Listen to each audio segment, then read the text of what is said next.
Hi, everyone. We're going to talk today about speed training for our clientele for older adults. And this is something very dear to me, something that I feel very strongly about and have for a long time. I remember back in 1995, when I was doing my internship at Tufts University, I was sent down to the rehabilitation center in, I think it was Quincy, Massachusetts, where the researchers at Tufts University were working with older adults. That was Maria Fiatarone and her research team. And it was a study published in the New England Journal of Medicine, and it was a landmark study. To me, it was the thing that changed everything, that changed how we work with older adults, meaning that we can train our clients, or we can train older adults like athletes, or we can train them with strength training that's aggressive, or that athletes do, like at 80% of 1RM. And this was a really significant study that had incredible outcomes. Anyway, I remember being in the facility. I had to go down there and for several hours a day and help down there and train the residents on the machines they were using. And they were using Kaiser machines. But I remember while there'd be guests coming in and researchers from all over the country, because it was such a significant study, and exercise physiologists. And I remember one physiologist came in and talked to us and was talking to the residents. And when he left, he stopped and it was a long time ago, and so it's kind of vague, but he stopped, and I will never forget this. He said something like, yeah, they're improving strength significantly. And the study showed they improved strength over 110%. He said, but what will that do for their function? And then he left. And I didn't know what he really meant. And I think now I have a little bit better understanding of that, and how speed has an important role in improving, the function of older adults. So I'm going to jump in and share my screen so that I can pull up some slides here. So, okay, so train fast, move fast. So that's what we're going to dive into. The only way we can move fast, right, is to move fast. It's as simple as that. So, why isn't that going? There we go. Whoops, sorry about that. Okay. So here's an important concept to get. Now, I think this is kind of one of the main messages I want to get across. And that is, additional strength will contribute to significant improvements in function. Okay, so additional strength will contribute to significant improvements in function. In fact, strength increases of 50 to 70% may only improve function by 10 or 20%, so not that much. Okay, so we know strength is important, and it is important. We need to develop strength to be able to develop speed and power. We need to develop strength to hold our bodies in a stable stance, and so that's important. But what's really going to make significant outcomes in our older adults' ability to function is going to be speed and power.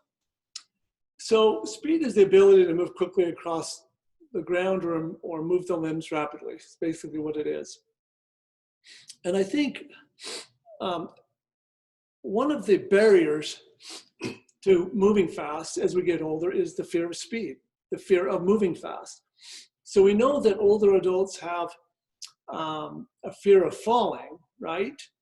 But I also believe they have a fear of moving fast, mainly because we just don't do it.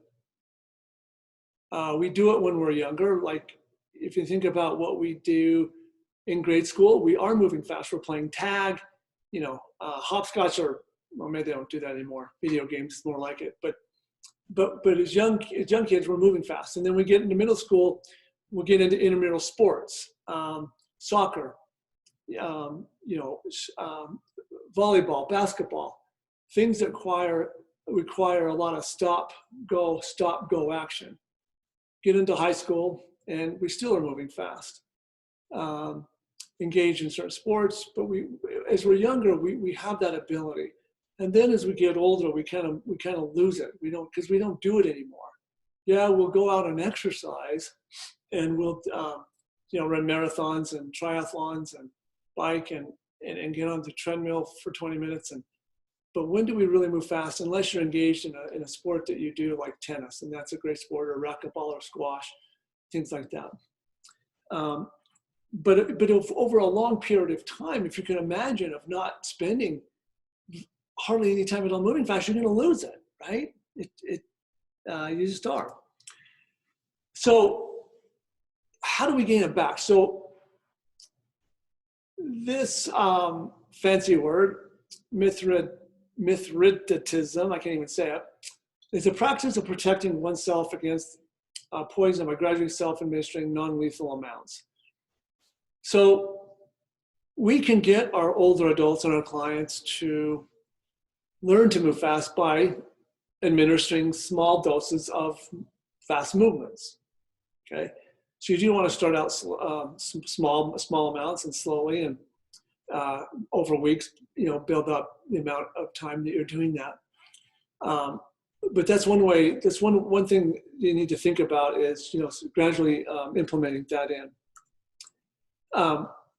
So I wanted to show you this video. This is a video that I took about 2 years ago at the Huntsman Senior Games in Southern Utah. And these women, I believe, are 65 to 70 years of age. And it's pretty impressive with how they can move. And, it really demonstrates that what is possible. Because we don't normally think of or see this very often, right? When we see a race, we see marathons, 10Ks and 5Ks. But look at the explosiveness and also the kind of the muscles that are in these women as I play this. Should go, there we go.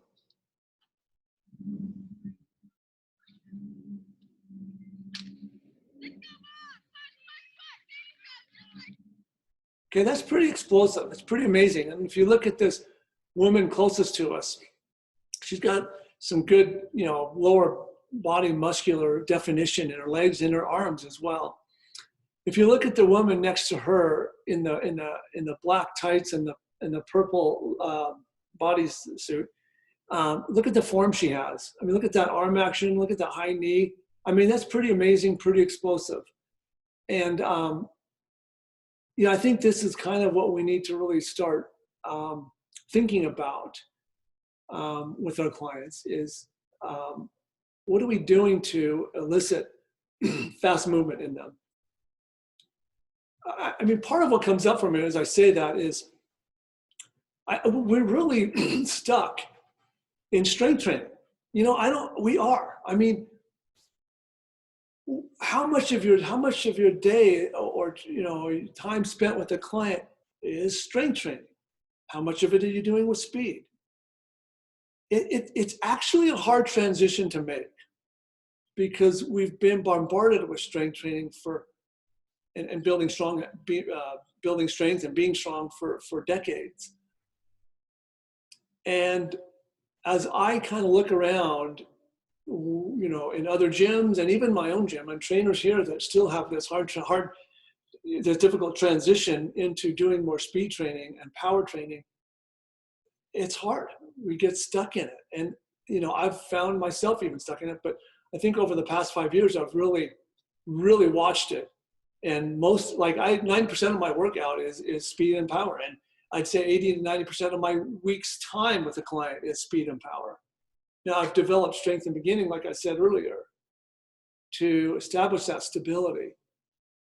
But I'm finding that the speed is really what's improving their function. Okay. This is a famous study that I've shown before on other, presentations I've done, but it's a good one. And basically what it shows is that we lose the fast twitch muscle fiber at twice the rate as the slow twitch muscle fiber. Okay, so when I look at this and when I see that, I think, well, why are we spending so much time doing slow work? You know, it just doesn't make sense to me. Why? Why? We need to develop that fast twitch muscle fiber, okay? Because that's what's going faster. That's you know, we just don't have the ability. You know, we don't have it anymore. You know, I have this. I do this demonstration a lot of called the spark, and you know, when I think about when older adults say, well, I just can't get up off the chair as fast as anymore, or I can't get out of the couch. Oh, I'm getting weak. I don't have the ability. I don't have the strength to get up out of the couch anymore. And I don't. Yeah, that's part of it. But I think it's mostly speed and power getting up out of a chair or out of a couch than it is strength.